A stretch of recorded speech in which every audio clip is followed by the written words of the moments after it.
dikaruniai oleh Tuhan dengan lahan tropis nomor 2 terbesar di dunia setelah Brasil. Kita juga dikaruniai garis pantai nomor 2 terpanjang di dunia setelah Kanada. Kita juga mempunyai sumber daya manusia dengan jumlah populasi nomor 4 terbesar di dunia. Hal ini tentunya memberikan potensi kepada kita semua. Bukan hal yang tidak mungkin Indonesia menjadi pengekspor produk-produk kelautan dan pertanian terbesar di dunia. At least paling nggak kita bisa masuk 5 besar. Nah, memang sekarang kita masih time to time mengimpor produk-produk pertanian untuk kebutuhan masyarakat kita. Kita masih mengimpor gula dengan jumlah yang sangat besar dan mungkin salah satu pengimpor gula yang terbesar di dunia. Kita juga time to time masih impor jagung, time to time kita juga masih mengimpor beras. Kenapa hal ini bisa terjadi?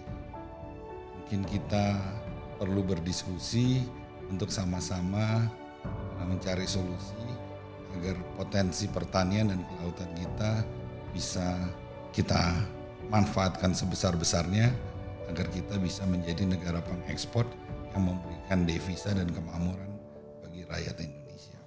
Kalau kita perhatikan di Indonesia, petani rata-rata memiliki tanah yang tidak besar sehingga menjadi tidak efisien. Kita tahu semua bahwa sifat dari industri pertanian atau industri komoditas lainnya adalah mesti harus mempunyai skala ekonomi yang cukup dan mesti terintegrasi secara vertikal. Kalau tidak, akan terjadi ketidakefisienan di sini sana. Dalam podcast saya sebelumnya, saya katakan bahwa biaya produksi jagung di Amerika, di mana negara tersebut mempunyai upah minimum 10 kali lipat dari Indonesia, tapi jauh lebih murah dari biaya produksi jagung di Indonesia. Yang membuat kos kita naik itu mungkin bukan di proses produksinya, tapi mungkin di proses penanganan pasca panennya dan cara kita berproduksi. Kita semua tahu bahwa di negara maju sudah memanfaatkan teknologi, bukan hanya teknologi mekanik untuk membuat prosesnya lebih efisien, susutnya lebih sedikit, tapi juga udah menggunakan teknologi yang modern seperti penginderaan, infrared, dari satelit, sehingga tahu kapan tanaman harus ditanam dan tanaman apa yang ditanam di lokasi tertentu. Nah, hal ini tidak akan terjadi kalau model dari bisnis di pertanian kita masih seperti yang sekarang. Mungkin orang ada yang bertanya, kalau skala usaha pertanian dibuat besar, bagaimana nasibnya dengan petani-petani kecil? Nah, ini mungkin paradigma yang perlu kita pikirkan bersama, bahwa membuat skala usaha besar bukan berarti harus mematikan yang kecil-kecil. Kita harus membuat satu bisnis model di mana skala usahanya besar, tapi dimiliki oleh yang kecil-kecil. Misalnya dalam bentuk koperasi, atau dengan adanya BUMN yang menaungi petani-petani kecil. Sehingga petani-petani itu menjadi bagian dari kelompok usaha yang mempunyai skala ekonomi yang besar, sehingga bisa mempunyai operasi yang terintegrasi secara vertikal sehingga bisa efisien. Ada pertanyaan lagi. Kalau kita memanfaatkan teknologi modern, tentunya pemanfaatan angkatan kerja akan berkurang. Bagaimana dengan tenaga kerja yang begitu banyak di daerah-daerah pedesaan dan pertanian? Kalau kita menggunakan teknologi modern, mereka akan bekerja apa? Teman-teman semuanya, sebenarnya kalau kita lihat sektor pertanian itu mempunyai downstream atau turunan yang sangat banyak. Selama ini kita hanya fokus menciptakan lapangan kerja di sektor produksi saja.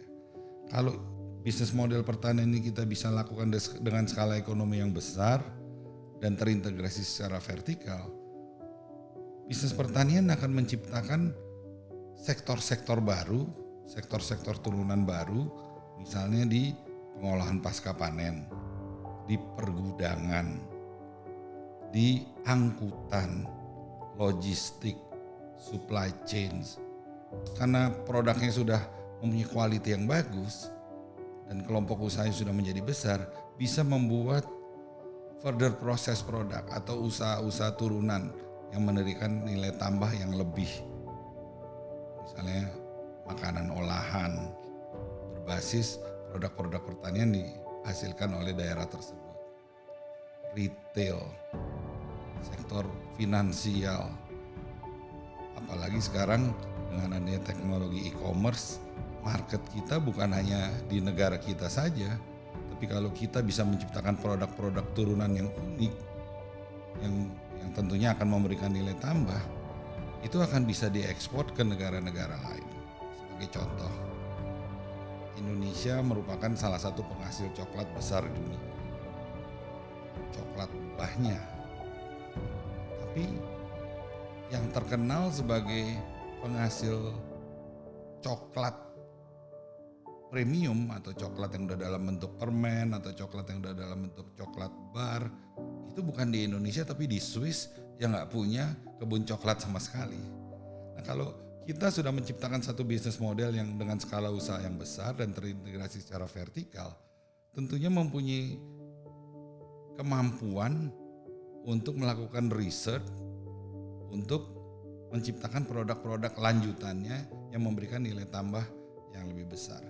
Jadi bukan tidak mungkin nanti kayak coklat atau ice cream atau semuanya itu yang bahan bakunya dari negara kita akan diproduksi di negara kita, dan kita akan menjadi negara pengekspor produk-produk makanan berkualitas dengan nilai tambah tinggi ke seluruh dunia. Tentunya bagaimana cara memulainya? Cara memulainya nomor satu, bisnis modelnya harus kita bedah. Kita tidak bisa lagi mempunyai paradigma untuk membantu yang kecil-kecil. Kita mengharamkan usaha skala besar. Kalau paradigma ini kita pertahankan, sampai kapanpun petani kita akan menjadi petani miskin. Yang pada akhirnya karena kesempatan usaha di bidang lain itu terbuka dengan sejalan dengan berkembangnya Indonesia suatu saat menjadi negara maju, tidak ada lagi anak-anak muda di desa yang mau menjadi petani. Karena petani tidak bisa memberikan jaminan hidup yang bisa diharapkan dibanding sektor-sektor lainnya, terutama di bidang industri. Kalau hal ini sampai terjadi, tentunya akan sangat bahaya buat negara kita. Kita sebagai lantropis terbesar di dunia, tapi mungkin kita akan menjadi negara pengimpor pangan untuk kebutuhan masyarakat Indonesia terbesar di dunia juga. Jadi kadang-kadang kita sering bertanya, kenapa kok anak-anak milenial tidak mau bertani? Bukan bertaninya yang mereka tidak sukai, tapi jaminan pendapatan yang layak dari sektor pertanian yang mereka tidak bisa dapatkan karena bisnis modelnya salah. Nah, jadi core problemnya adalah bisnis modelnya, makanya kita harus rubah bisnis modelnya. Apalagi kita semua tahu Indonesia adalah negara berkembang menuju maju, di mana upah minimum itu setiap tahunnya naik cukup besar. Saya masih ingat waktu saya pulang kuliah dari Amerika, pertama kali kerja di Indonesia, upah minimum regional di daerah Jabotabek itu di tahun 1991 hanya 50.000 per bulan. Satu hari kalau nggak salah waktu itu 2.200. Sekarang di tahun 2021 upah minimum di Jabotabek sudah hampir 5 juta. Bayangkan berapa kali lipat itu naiknya. Dan diperkirakan nanti pada tahun 2040 upah minimum di daerah Jabotabek itu sudah 30 juta rupiah per bulan. Nah, kalau bisnis model sama bisnis prosesnya tidak kita rubah, cara bertani kita mesti seperti ini, tidak ada lagi orang mau bertani. Atau kalau dipaksakan harus pertanian dilakukan dengan UMP sekitar 30 juta, mungkin harga berasnya bisa 500.000 per kilo atau harga jagungnya bisa 300.000 per kilo. mana itu tidak mungkin dalam hukum ekonomi, sehingga kita nanti cenderung akan menjadi negara pengimpor pangan. Padahal kita negara dengan lahan tropis nomor 2 terbesar di dunia yang berpotensi untuk menjadi negara pengekspor pangan.